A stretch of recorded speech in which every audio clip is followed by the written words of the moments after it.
40 नगर परिषद आणि 17 नगरपंचायतींमध्ये आरक्षणाची मर्यादा ओलांडलेली आहे। निवडणूक आयोगाने सुप्रीम कोर्टात ही माहिती दिलेली आहे। याबद्दलचे अधिकचे अपडेट जाणून घेऊया। सोमेश कोलगे आपल्या सोबत आहे। सोमेश, काय नेमके अपडेट मिळतात या अनुषंगाने?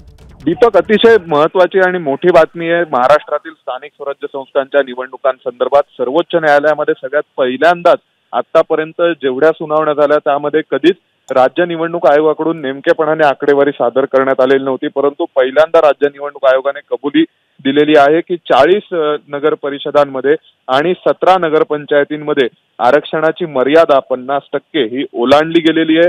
तर उर्वरित ठिकाणी महाराष्ट्रामध्ये 50% मर्यादा ओलांडली गेलेली नाही, असं देखील या संपूर्ण सुनावणीसाठी उद्या जी सुनावणी होणार आहे त्यापूर्वी जी माहिती सादर करण्यात आलेली आहे राज्य निवडणूक आयोगाकडून त्या अंतर्गत त्यांनी हे सांगितलं। यामध्ये नागपूर जिल्ह्यातील सर्वाधिक नगर परिषदा दिसत आहेत, चंद्रपूर मधील नगर परिषदा आहेत आणि त्याशिवाय अमरावती, यवतमाळ, नांदेड, पालघर, त्यानंतर भंडारा, चंद्रपूर, गडचिरोली, नागपूर, वर्धा, अहिल्यानगर, धुळे, नंदुरबार, नाशिक आणि पुणे यामधील विविध नगर परिषदांमध्ये एकूण 40 नगर परिषदांमध्ये 50% मर्यादा ओलांडली गेलेली आहे। तर 17 नगरपंचायतींमध्ये ज्यामध्ये 50% मर्यादा ही ओलांडली गेल्याचं मान्य केलंय राज्य निवडणूक आयोगाने। त्यामुळे आता या संपूर्ण ठिकाणच्या निवडणुकांवर आता टांगती तलवार आहे की उद्या सर्वोच्च न्यायालय याबाबत काय निर्देश देईल त्यानुसार या निवडणुका होणार आहेत, ज्या सध्या जाहीर केल्या गेल्या आहेत। त्यामुळे स्वाभाविकच सोमेश की आता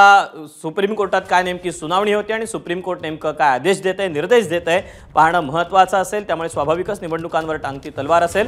अधिकचे अपडेट जाणून घेत राहू। तुर्तास धन्यवाद दिलेल्या सविस्तर माहितीबद्दल। एबीपी माझा, उघडा डोळे बघा नीट।